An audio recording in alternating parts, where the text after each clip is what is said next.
Hebreos capítulo 1.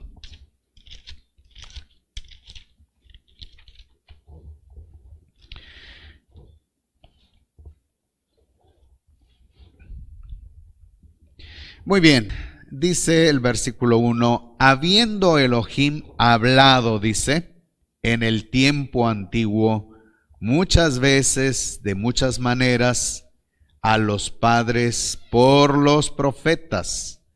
En estos postreros días nos habló por medio del Hijo, a quien constituyó heredero de todas las cosas, por el cual también hizo el universo, quien siendo el resplandor de su gloria, la imagen misma de su ser, y quien sustenta todas las cosas con la palabra de su poder, habiendo efectuado la purificación de los pecados, se sentó a la diestra de la majestad en las alturas, hecho tanto superior a los ángeles, por cuanto ha heredado un nombre más excelente que ellos.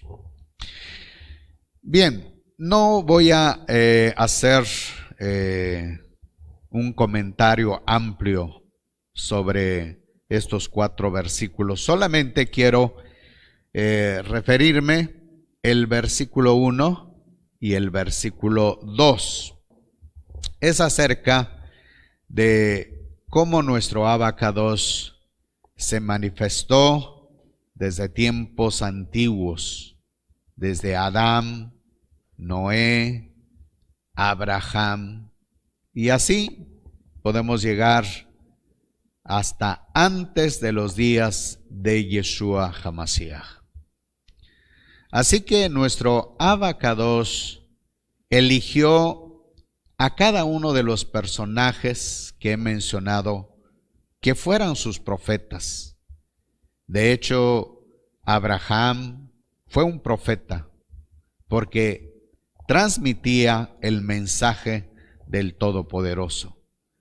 Así encontramos también Mosé, Yehoshua, David, Isaías, Jeremías.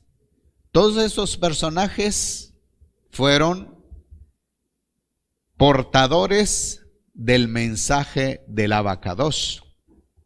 Transmitían lo que el Todopoderoso quería que se diera a conocer. Y llegamos hasta un último personaje conocido como Juan el Bautista, Yohanan HaMatvil.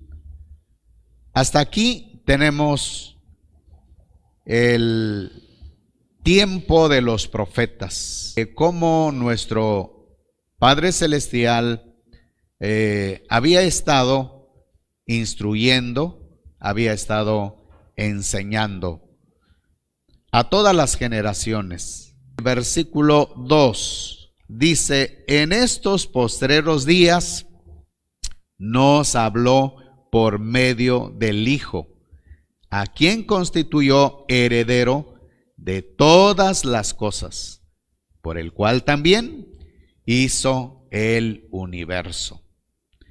Es muy interesante todo el contenido de esta introducción que tenemos. No voy a detallar toda la introducción, sino solamente abarcar la forma como el Eterno ha hablado en estos últimos días, partiendo del tiempo de Yeshua. Fue Shaul el que dice en estos postreros días. El Eterno dio a conocer sus instrucciones primeramente por medio de los profetas. Ahora, en estos últimos días, la enseñanza sería dada a conocer a través de Yeshua HaMashiach. Nuestro Abacados, hasta el tiempo de Yeshua, estuvo ministrando. El Todopoderoso en los días de Yeshua estuvo trabajando, estuvo indicando las cosas que se tenían que hacer. Yeshua HaMashiach mismo, aunque no se dio a conocer como HaMashiach, sino como hijo de Elohim. Y él podía decir, las palabras que yo os hablo, no las hablo de mi propia cuenta, sino el Padre que me envió, él me las ha dado. Así que Yeshua, en sus días, durante el ministerio que tuvo en la tierra, ministró dirigido por el Todopoderoso. Ningún hecho, ninguna obra, ninguna palabra fue de inspiración propia, sino el Todopoderoso lo capacitó, le dio a conocer las obras que tenía que hacer, las maravillas que tenía que manifestar y las palabras para enseñar. Pero cuando termina la misión de Yeshua, él dice, se dirige a sus discípulos y les dice, toda potestad me es dada en el cielo y en la tierra. ¿Qué quiso dar a conocer Yeshua con esa expresión? De que en este momento nuestro Abacados le otorga ampliamente a Yeshua toda la autoridad. Hechos capítulo 7 dice el versículo 1 al versículo 4. Entonces el sumo sacerdote dijo, ¿es esto así? Y él declaró, varones hermanos, padres, oíd, el Elohim de la gloria apareció a nuestro padre Abraham, estando en Mesopotamia, antes que viviera en Harán. Y le dijo, sal de tu tierra y de tu parentela y ve a la tierra que yo te muestre. Muy bien. Esta defensa que encontramos en este versículo es de Esteban, un discípulo de los discípulos, de los apóstoles, un creyente que se levanta lleno de la Ruaj HaKodesh para hacer la defensa con una vida totalmente dedicada a nuestro Abacados y decidido a hacer una defensa de la vida de quién fue Yeshua. Y comparte esto y declara esta verdad ante los líderes.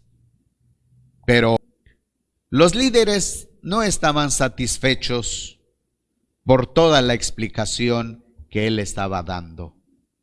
Así que determinaron acabar con su vida. El versículo 54 del mismo capítulo 7 dice, al oír estas cosas, se enfurecieron en sus corazones y crujían los dientes contra él.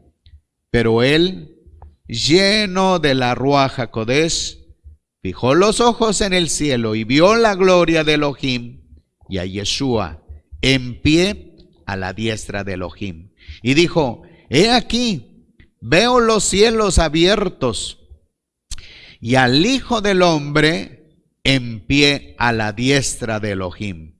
Pero ellos, gritando a gran voz, se taparon los oídos y arremetieron a una contra él, y sacándolo fuera de la ciudad, lo apedrearon.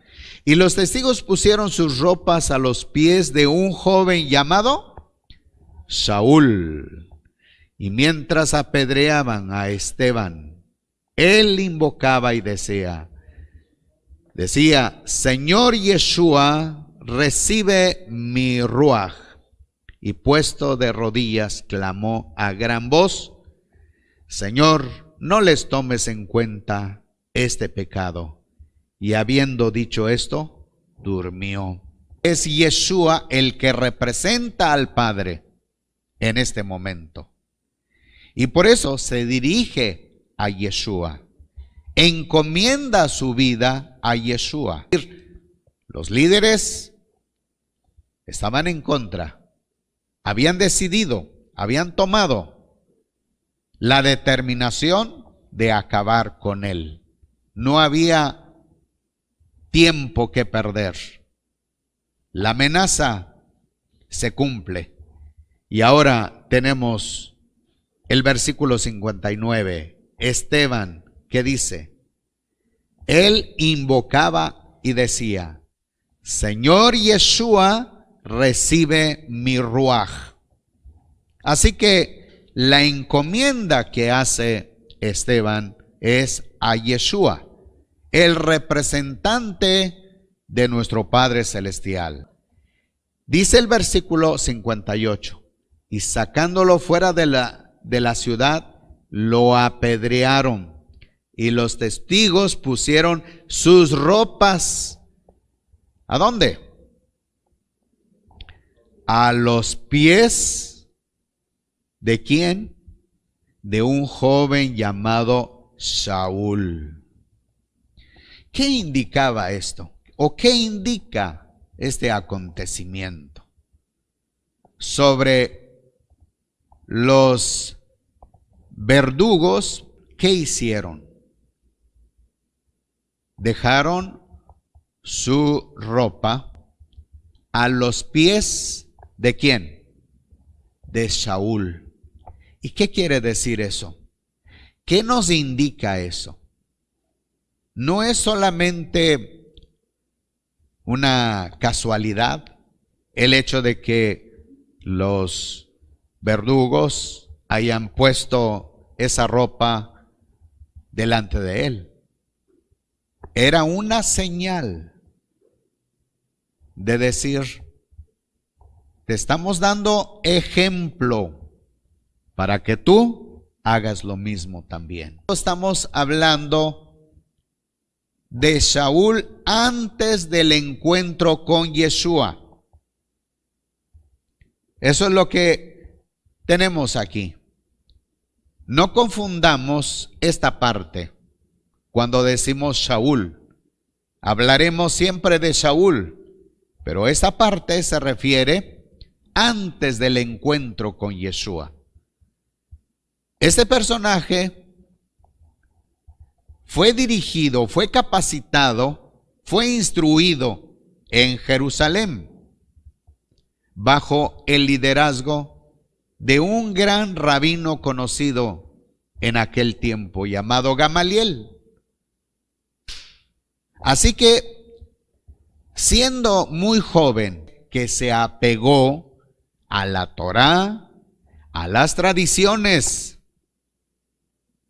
era un joven ejemplar y ahora tenía que defender las tradiciones de sus antepasados y por lo tanto es llamado, es asignado para ser testigo presencial de la muerte de Esteban. Ahora, continuamos con capítulo 8, versículo 1 al 4. Observen esto. Saúl, dice, consintió en su asesinato. Y en aquel día hubo una gran persecución contra la iglesia en Jerusalén. Voy a tratar de explicar la palabra que aparece como la iglesia. La palabra iglesia a veces la consideramos como español, auténtica palabra en español. Y no es así. La palabra iglesia viene del griego eclesia.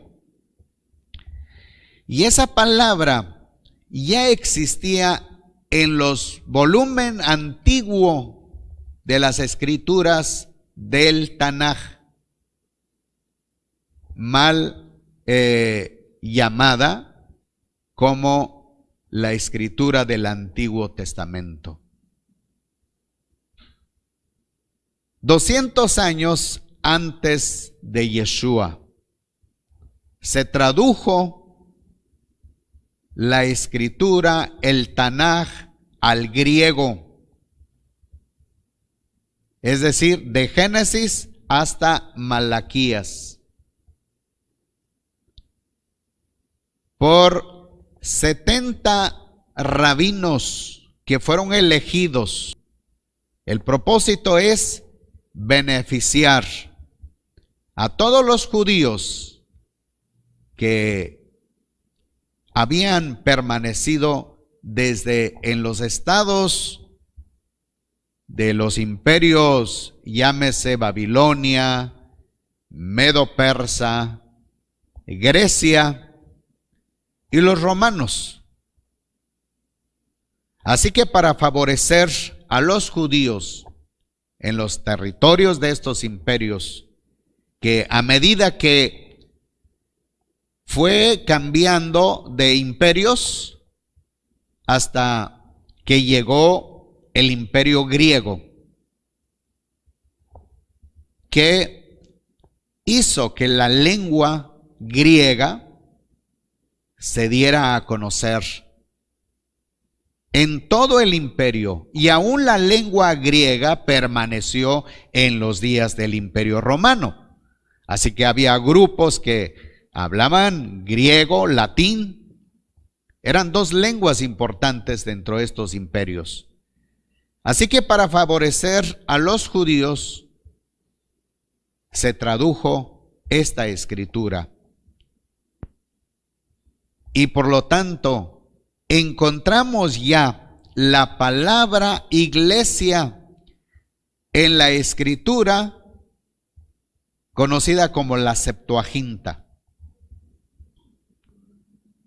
Por lo tanto, decimos, ¿de dónde viene la palabra iglesia o eclesía? Viene de la palabra hebrea cajal o quejilá. Vayamos al libro de Devarim, libro de Deuteronomio, capítulo, tenemos versículos 9 y 10. Dice, cuando subí al monte a recibir las tablas de piedra, las tablas del pacto que el Eterno había establecido con vosotros, permanecí en el monte 40 días y 40 noches, sin comer pan ni beber agua. Y el Eterno me dio las 2 tablas de piedra escritas con el dedo de Elohim, y sobre ellas estaban todas las palabras que el Eterno os había hablado en el monte, de medio del fuego, el día de la asamblea.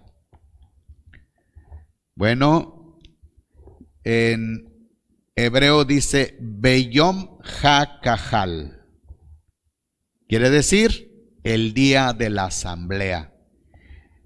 La expresión traducida entonces al griego sería el día de la iglesia. Muy bien, vamos a ver ahora Deuteronomio mismo, Devarim 10, versículo 3 y 4, dice, entonces hice un arca de madera de acacia, labré 2 tablas de piedra como las primeras, y subí al monte con las 2 tablas en mi mano. Él escribió sobre las tablas, conforme a la primera escritura, los 10 mandamientos que el Eterno os había hablado en el monte, en medio del fuego, el día de la asamblea. Beyom HaKahal, que se tradujo al griego en la Septuaginta, en el día de la eclesía, en el día de la iglesia. Muy bien, pasemos ahora en el capítulo 18.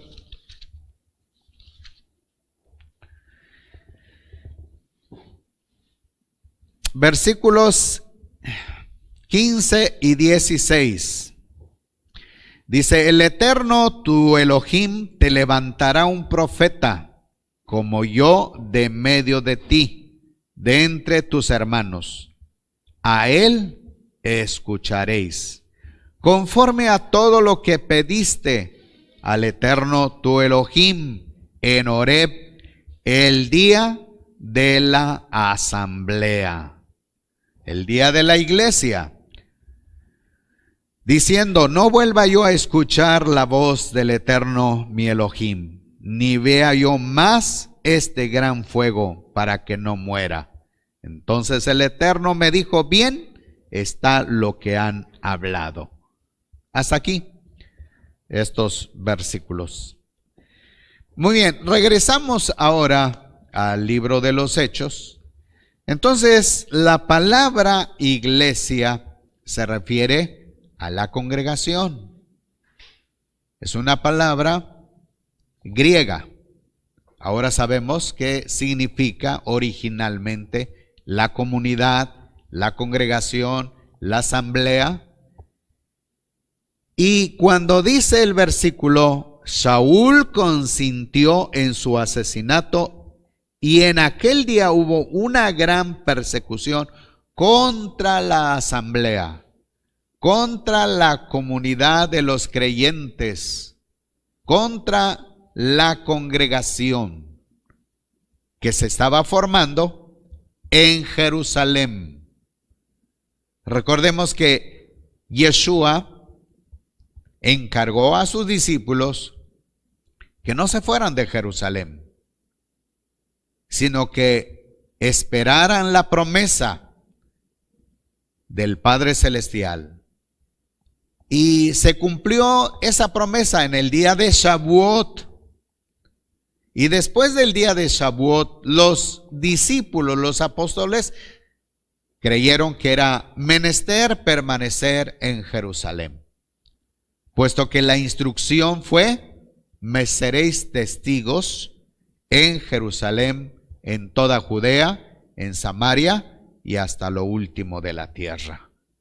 Fue una de las razones por qué entonces los discípulos, los apóstoles, permanecieron en Jerusalén. Y empezamos a ver que la palabra del Todopoderoso se estaba difundiendo. Después de que los apóstoles habían recibido esa unción del Abacados, no dejaron de instruir, sino que sin cesar estuvieron siempre llenando la ciudad de Jerusalén la enseñanza, lo que habían visto, lo que habían escuchado, como testigos, como testimonio de lo que fue la vida de Yeshua HaMashiach. Así que la obra del Todopoderoso estaba creciente en la ciudad de Jerusalén, pero el celo de los líderes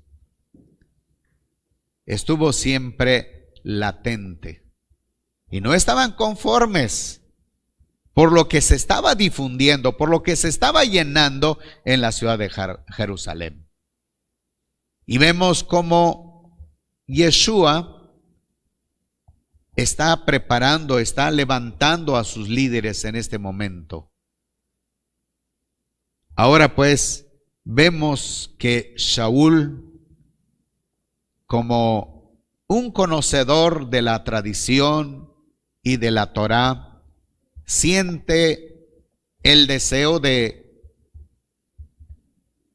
continuar esa carrera, porque de una manera él estaba pensando que era un instrumento del Todopoderoso, puesto que sus antepasados eran también estudiosos, seguidores de la tradición, fariseos, como él lo declara posteriormente. Y este personaje, entonces, pensando que estaba haciendo la obra del Todopoderoso, amenaza también a la congregación. Amenaza a los creyentes para que no difundan más sobre la vida de Yeshua. Ahora, ¿qué es lo que vemos ahí en el versículo? Dice, y todos fueron esparcidos por las regiones de Judea y Samaria, salvo los apóstoles. Ante esta amenaza vemos que los creyentes siguen en otras regiones. Ahora, todos ellos también tratan de continuar la enseñanza de Yeshua. Recordemos que durante el ministerio de Yeshua les instruye: si os persiguen en esta ciudad, huid a la otra. Y esto es exactamente lo que estaban haciendo. No era porque habían manifestado cobardía, de ninguna manera. Es un mandato que habían recibido de parte de Yeshua. Y por lo tanto, en este momento están poniendo en práctica esto, buscar refugios, continuar. Y sobre todo, en los lugares donde llegaban, seguían instruyendo, seguían esparciendo lo que habían recibido. Solamente los apóstoles permanecieron en Jerusalén. Y luego sigue diciendo el versículo 2, y unos varones piadosos sepultaron a Esteban e hicieron gran llanto sobre él. Versículo 3, y Saúl asolaba la comunidad, la congregación que el Eterno había levantado a través de Yeshua HaMashiach. Dice, entrando de casa en casa, arrastrando a hombres y mujeres, y los entregaba en la cárcel. Así fue de gravedad lo que sentía Saúl, tratando o pensando que era una manera de exaltar al Todopoderoso, de honrar a nuestro Abacadosh. Dice el versículo 4, pero los que habían sido esparcidos iban proclamando la palabra, que buscaban otros lugares para seguir difundiendo la enseñanza. Es decir, todo este hecho que suscita en Jerusalén, los creyentes entienden, comprenden que es un plan del Todopoderoso. ¿Hasta cuándo iban a estar en Jerusalén? ¿Hasta cuándo iban a estar juntos? No tenemos idea qué pensamientos tenían. Pero lo que sí vemos ahora es que a través de la persecución, los creyentes salen para seguir difundiendo. Así que entendieron que esto era un plan, un propósito de nuestro Abacadosh.